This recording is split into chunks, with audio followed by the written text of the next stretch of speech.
నందమూరి బాలకృష్ణ హీరోగా నటించిన అఖండ 2 movie last minute లో వాయిదా పడడం ఫ్యాన్స్ ని తీవ్ర నిరాశకు గురి చేసింది. ఈ మూవీకి సంబంధించి ప్రీ రిలీజ్ ఈవెంట్లు, ప్రమోషన్లు అన్నీ పూర్తయి బుకింగ్స్ కూడా ఓపెన్ కావడంతో ఎంతో సంతోషపడిన ఫ్యాన్స్ కి లాస్ట్ మినిట్ లో భారీ షాక్ తగిలింది.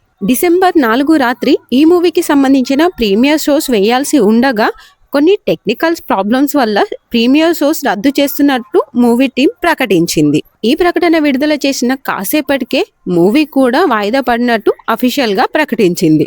ఈ ప్రకటనలో ఈ మూవీ వాయిదాపై బాలయ్య ఫ్యాన్స్ కి క్షమాపణలు చెబుతూ త్వరలోనే సమస్య పరిష్కరించి ఈ మూవీని మీ ముందుకు తీసుకొస్తామని బాలయ్య ఫ్యాన్స్ కి వివరించారు.